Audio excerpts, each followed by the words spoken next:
Bowman, who is unavailable today. Hopefully, he'll be back next week. But Chris has had a very big week. He was named the president and CEO of Houston Livestock Show and Rodeo just yesterday, and is busy with a lot of new activities and a lot of busyness today that he asked me if I would step in for him. I'm very happy to do it. So we're excited for him. We're disappointed and sad to see Joel Cowley leaving the organization, but know that he's excited about what the future holds for him. So that announcement, if you hadn't heard yesterday, Joel Cowley leaving the Houston Livestock Show and Rodeo as president and CEO, and Dr. Chris Bowman taking over, leaving his post as chief mission officer to become president and CEO. And that all officially takes place on May 25th. So with that said, we'll move now into our weekly Ag Chat here on Facebook Live, and thank you for tuning in. A couple of quick housekeeping items for you to think about today. If you can, we'd love for you to start a watch party on Facebook. It helps increase viewership by starting a watch party, and certainly on such a very important conversation as we're having today with Brian Greene from the Houston Food Bank, we'd be great to have as many people participating and watching as possible. Also, if you have any questions, just put them in the comments section and they'll communicate. Our folks who are helping put us on the broadcast today will get those to us, and we'll try to answer as many as we can. And also let us know where you're watching from. We'd love to hear through the comments section where you're viewing our Ag Chat here on Facebook Live for the Houston Livestock Show and Rodeo. And with that said, let's start off our conversation. Let me welcome in not only the president and CEO of the Houston Food Bank, but a good friend, Brian Greene, who's joining us today to talk about some of the things going on in their organization right now. Brian, thanks for joining us today and spending some time here with the rodeo folks. So I'm happy to be here on Ag Chat today. All right, great. Part of what the mission of the Houston Livestock Show and Rodeo includes is promoting agriculture, promoting education, but also being a really good community partner. Last week, Dr. Bowman interviewed our friends from NASA and talked a lot about their aerospace programs for high school students that we participated in as part of NASA being a rodeo grant participant and recipient, and also their home learning opportunities that they have. And just a quick reminder for anybody who missed that episode or saw it and is interested, those home learning opportunities can be found at nasa.gov. So staying in line with the community partner aspect of our mission and our goals here at Rodeo Houston, Brian joins us to talk about the food bank. And the Houston Food Bank is the largest food distributor in the country. They served last year about 104 million meals and took care of about 800,000 people through those meals. And as a native Houstonian, it's a source of pride for me, and I know it is for all Houstonians, that we have such an amazing food bank here in the Houston area. Brian, I'd like to start off with one direct question about what's going on now in our society, in particular as it relates to the rodeo. When we announced the closure of the rodeo back in March, one of the first things that happened was our carnival partner, RCS, stepped up and made a big donation to the Houston Food Bank with food that they were not going to be able to use here. What impact did that have for you and the food bank, and how important was it to you? Well, so the first part is we're not happy about things like that because, that's not good news for RCS, and so much of this has been very bad news for companies and for people. But when there is waste, or when there is surplus, that's what food banks are actually for. They were started with the whole idea that we would go out and capture the surplus food, the food that can't be sold, and then we would put it to good use by working with all these different partner charities to provide food for families in need. So the timing of this was actually for us really good because, as you probably remember, at that point, the grocery stores were being gutted. These artificial shortages were being created by panic buying in the general population. And at the same time that we were seeing a rapid uptick in people asking for help. So that was a great opportunity for us. And we're really grateful that they did, rather than just, walk away and say, well, I guess that's too bad, we're not going to use that food, but say, well, put it to good use. And so we were very happy to be able to repurpose their product so that we could help families in need. We're so grateful to have such a tremendous partner with, in particular, Guy and Charlene Levitt, who own RCS and have been the carnival partner here at the Houston Livestock Show and Rodeo for literally decades, and provide such fun entertainment for our fans and guests that come out. But I think more importantly in this case, they showed what true how truly community oriented they are and family oriented, and them and their entire family who operate the carnival. We're so grateful to them. So you talk about the impact, Brian, that had early on in this unfortunate situation we're in, but kind of bring us up to date more on what the Houston Food Bank does more generally. I know most people know, they hear about you, they see you on the news, they donate and they volunteer, but can you give us a little bit more about the breadth of services that you provide? Sure. Just as a clarification, this is the largest food bank in the country. We're not the largest food distributor. Fortunately, for our economy, there are for-profit companies that distribute more food total.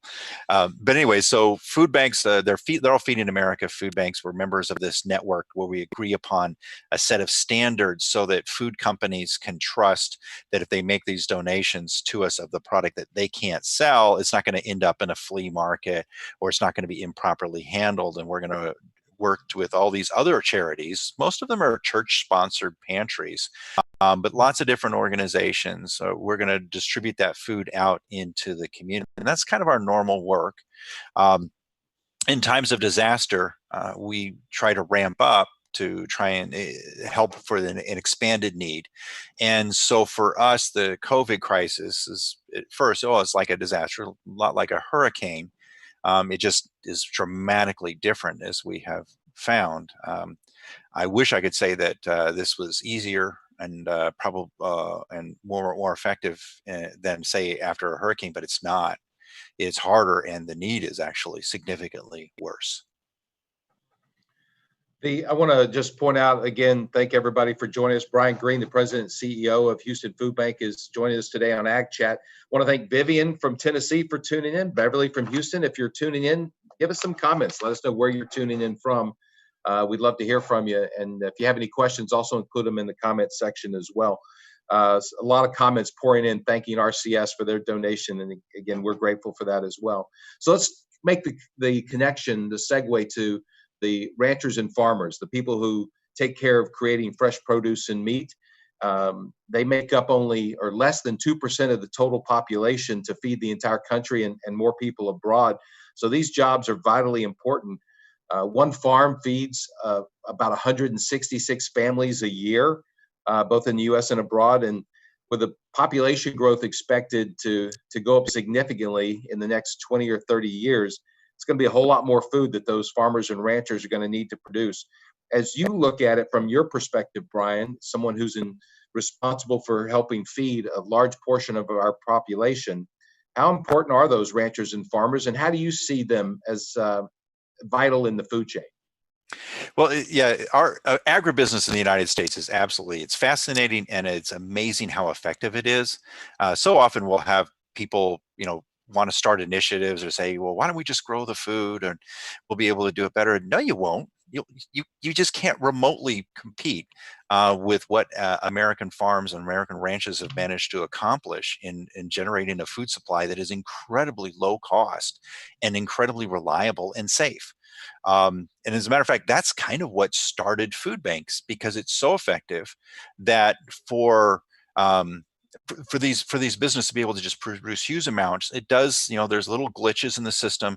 There's a little bit too much supply here, or there's a mistake there, or just simply the fact that Mother Nature is imperfect. No matter how much people expect everything, Americans have come to expect everything to look perfect. Carrots come out bent, cabbages can be too small. And for us, that has just become an opportunity that is driven because our agribusiness is so incredibly effective, and that's what started for food banks. So right now, like for instance, normally about 40% of the food that we distribute, and we distribute on a normal day, not this COVID time, but in a normal day, 10 plus tractor trailer loads of food per day, 6 days a week. About 40% of it is fresh fruits and vegetables. And it's because the growers, they're so good at producing this, and that everybody has come to expect everything to look perfect in the supermarkets, and it's not. There's carrots that are bent and stuff, and then so we're going to them and say, look, hey, I get it that you lost that. We'll pay your cost if you pick and bag it for us and you donate it. So it's still a donation, but then it's something that actually then the grower can kind of work into their business plan, because they know, oh, I've got an outlet for the items that I can't otherwise sell, that the big canners aren't going to take, the restaurants aren't going to take, the supermarkets aren't going to take. Well, I've got this outlet, and I can at least cover costs on that, and so I can actually be more aggressive on my production. And that's how we kind of fit in with that system, as we've become partners with the food industry. So from our standpoint, we're trying to be leverage where we're operating very inexpensively to try and provide food for people who can't otherwise get it. But at the same time, making sure that we recognize that this whole thing is dependent upon our food system in the United States being so incredibly effective and healthy. And farmers and ranchers, the key starting point for so much of that to get it there. So everything starts there. If that's not working, and that's where, right now, where we have these disruptions, the first part is like, okay, this is bad. We're not going to celebrate this going on. And ultimately, what we want to make sure is this doesn't end up as as something that drives people out of business. Because that's where then your tragedy gets compounded into the years to come. That's why, like right now, so U.S. Department of Agriculture is stepping in because of these disruptions. So, for instance, for many different types of fresh produce, the number one place that's sold is in the restaurants. So, with restaurants first being shut down, but even as we look into the coming months, they're going to be operating at a diminished capacity, most likely. That's an outlet that isn't going to be there. Well, we don't want those farms stopping. And so the U.S. Department of Agriculture is stepping in to make purchases. The same thing, as much as there's a lot of publicity about the meat plants having to close down temporarily, that's temporarily, and that's all any ones that you're seeing close, they're a small part of the total system. You go to a restaurant. For most people, there's a big piece of meat in the center of that plate, and that was a cattle rancher, pig farmer, chicken farmer. Then they were supplying that center of the plate, and not all of that reduction in demand is made up for in the supermarkets.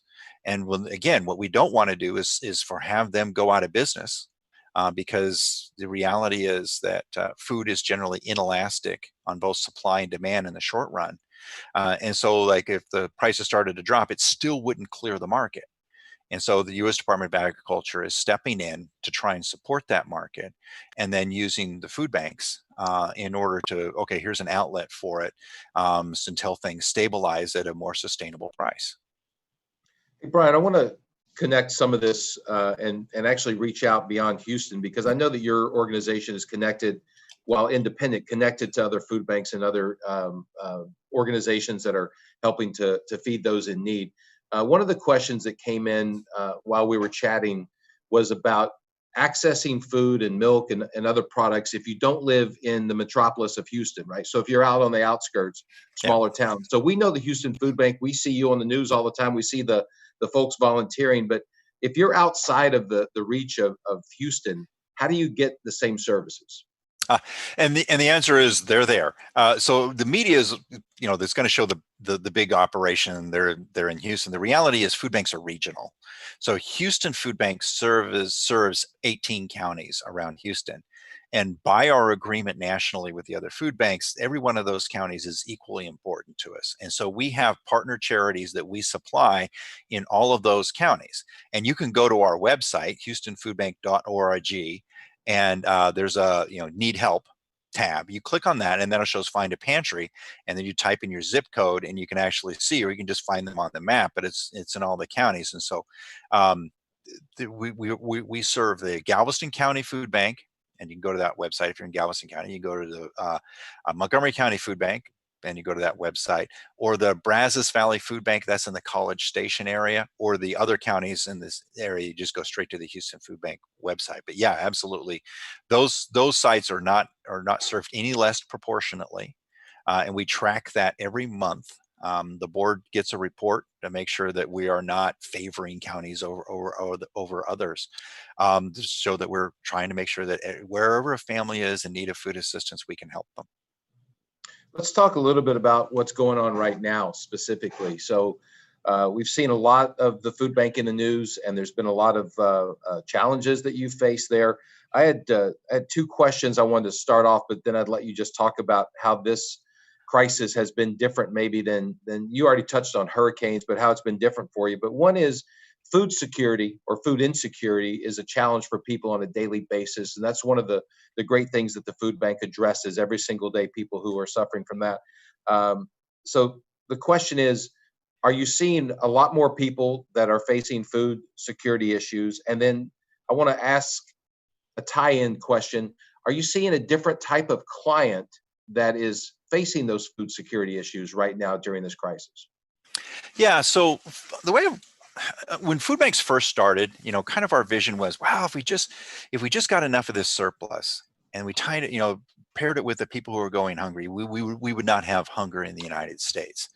And as naive as that might have sounded, I started over 30 years ago doing this in the early days, and that made sense to us because there's actually way more food waste than there is hunger in the United States. But I think the part that we have wrong, which is why the whole question of food insecurity is a better framing, is it's not just that food is an isolated issue. Is that, if the family is struggling economically, it's going to manifest itself. Oh, they're struggling to pay the rent. They're struggling to pay the utility bills. They're struggling with transportation, making sure the kids have clothes and all that. And food becomes, of all those things, the most flexible expense. That's why what you see is hunger and food insecurity first, not because these other things aren't issues, but because the food is a flexible part for a family. The problem, though, is if you think, oh, we can help a family not be poor just so we give them enough food, it doesn't work like that because the needs can get larger. But that is why in a situation like we have with COVID, which is not only a health issue, it has become very much also an economic issue where these families are economically hit.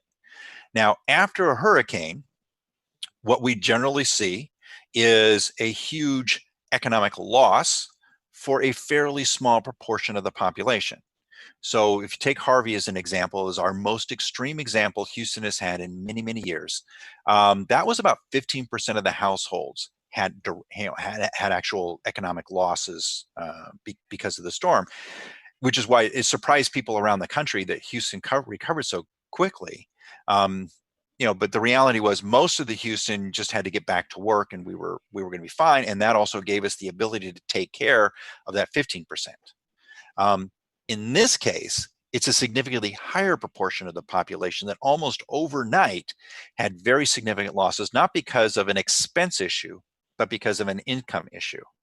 And that's where I think our biggest challenge is how long are these income losses going to sustain, and how do we deal with that? Now, the tool that we have to help is food. And so we try and distribute more food. And our first challenge is, well, can we get more food? Just because there's greater need doesn't mean there's more surplus for us to be able to channel. And that's where, unfortunately, because of the disruptions to the food industry, there has been a lot of surplus. So the first thing that we saw was massive quantities of produce becoming available. Again, because so much of the produce is actually sold in restaurants. We're distributing right now about 120 tractor trailer loads of produce per week. It's the number one thing that we're able to provide out. And when you see those distribution sites is fresh produce, which is good because that's a great thing to be providing for families anyway. We also saw an uptick in dairy. And that was primarily driven because with the schools closed, the schools are a very large consumer of milk. And so that disruption, and so that created for us, okay, here's a channel that we can do. And even meat, again, because of the with the restaurants not demanding that. At first, though, the dry goods became very difficult for us to get, and that was because of the massive amount of hoarding that was happening. And so the normal chains where we get the dry goods, but then we've received a lot of cash donations to purchase, and so we're kind of supplementing that with a lot of purchasing of dry goods to try and meet that need. So overall, as I look at this, we are definitely seeing a lot more need than we did after Harvey, just because of the number of households who are significantly impacted is actually much larger. And unfortunately, I expect that the how much this issue will sustain will be longer. Most of the economists I see making projections are saying, look, we're likely to have double-digit unemployment for many months to come, which is going to create this, keep this need long after it's a spectacular news story. It just becomes a reality that we're trying to live through while hopefully the economy recovers, so we just don't need to be doing this so much. Let's Does switch that answer? gears. Yeah, Go go ahead. ahead. Yeah, no, great answer. Lots of detail. Let's switch to a topic that is something that the rodeo and the food bank have in common. Both are driven by volunteers. 35,000 volunteers that really help make the rodeo go and so successful. And I know for you, you rely on volunteers greatly to take care of your needs at the food bank. Can you talk about the volunteers that serve the food bank and what they do for you? Oh yeah, that has become a real challenge, and I mean, no disrespect at all, because it was actually the rodeo. I don't know if you know this, was an inspiration for us many years ago, and we set as a goal to have more volunteers than the rodeo. And at the time when we set that, it would seem like a crazy goal. How could that possibly be happen? Now the reality is the rodeo volunteers put in way more hours on average than most of our volunteers. We have some volunteers who like work full time and stuff, but most of them, they do 1 or 2 shifts, in a year. And so we had set that as a goal, and we tried to restructure the whole organization and make it so we could have up to 1,000 volunteers working at once, so that we could accommodate people's schedules. And finally, we were able to beat the rodeo, is what we called it. But we did. It's sort of a source of pride, but it also really inspired us to make a lot of changes. Was because we already had this spectacular volunteer organization in Houston, and well, we wanted to be a spectacular volunteer organization too. Now it's been a real challenge, though. The social distancing has made it much harder. So the first thing that we ran into was a huge reduction in how many people even wanted to volunteer, because people were afraid. And I don't blame them, because as we were trying to navigate, well, how do we make this a safe environment? And there was the advice that we were being given was changing almost daily. I know it's hard to remember back that far, but at first we were being told, no, don't wear masks. You need to be saving the masks. For medical people, masks aren't going to do you any good anyway. And then that changed and everything. And so as we've been trying to navigate this, how do we provide a safe environment? It was kind of scary for people to choose to volunteer. But even then, our bigger issue is our ability to how many people can volunteer at once. What's made Houston Food Bank so effective compared to the other food banks around the country is our ability to say yes, because we can throw volunteers at almost any problem. Because again, what we get food because it's somebody else's problem. And very often we have to do something to get it ready for distribution. And so that's why we have such a huge volunteer corps. Last year, 85,000 volunteers. But now, where we can't put 1,000 volunteers in the building, that's what the building was designed to do. We now have a limit of 150 volunteers. So even if we can fully staff, we have a fraction of what we could normally do. And we're trying to deliver right now 2.5 times our normal output each day. And yet we can accommodate fewer volunteers to do it. So that's become a huge challenge for us. At the same time, though, the distributions themselves are much harder, because normally we would deliver the product to a church pantry, and they would take the cases and they'd put the items on the shelves, and fairly easy, and they could have the volunteers kind of do that at their own pace. Now, where almost all of our distributions are like to people's trunks, or if the people don't have cars, you're kind of doing a social distant walk up, but everything has to be unitized in advance. And that's just a lot more work, as well as the actual physical distributing itself. And we're even doing a lot of home deliveries now, because there's so many people that can't leave their house. So the need for volunteers actually just shot way up when the supply went down, and how many you can actually accommodate in any given space went down. So it's really created a lot of challenges for us. Fortunately, the National Guard has stepped in. We have over 400 soldiers from the National Guard who are helping us, and we deploy them throughout the different distribution sites around the community each day. The Greater Houston Community Foundation and the United Way started this project. It's called Get Shift Done. And we're hiring laid off hospitality workers through that program to do shifts that would kind of like to replace what volunteers might have been able to do. And we're finding them to be very effective. And it's just, so many volunteers, they're just coming every day to try and get it done because they know that there's not enough other people to do it, and it's got to be done. Let's have our folks who are watching right now light up the comment section with likes and hearts for all the volunteers at the Houston Food Bank and the Houston Livestock Show and Rodeo. And it is great to be a part of organizations that are so driven and supported by volunteers, because those folks come with a passion and energy that it's hard to find anywhere else. So I know that we're appreciative, and I know for a fact we've got a lot of folks, Brian, that are volunteers at both organizations. People like Amy, who commented about volunteering both for the food bank and the rodeo, and my own family volunteers as frequently as we can out the food bank as well. So when you speak of volunteers, one of the big questions people have is, how can I help? So let's talk about that, especially now, but in general, the people watching, they want to know, how can they help the Houston Food Bank? So let us know. What is it? So the biggest issue for us right now is actually labor, and it's just either between the Get Shift Done thing that Greater Houston Community Foundation and United Way are funding, or volunteers. So yeah, on our website, houstonfoodbank.org. Please go on there, and if you can find a volunteer shift or more than one, that would be absolutely awesome. It is really our number one issue. I wish it wasn't the case, but the ability to get food surplus is right now, that's going fairly well. That doesn't say good things about people ability to make an income, which I wish was not the case. So it's not so much food right now. It's difficult because we're just doing so much volume and just handling it. There's glitches almost every day where, we thought this load was going to come in, and we had commitments to go out to those 20 sites with what was going to come from here. We have that kind of problem, but overall, we're getting the supply. So it's the volunteers and then just the finances to be able to pull this off. Those are what the two biggest needs are right now. So people and donations, and yeah.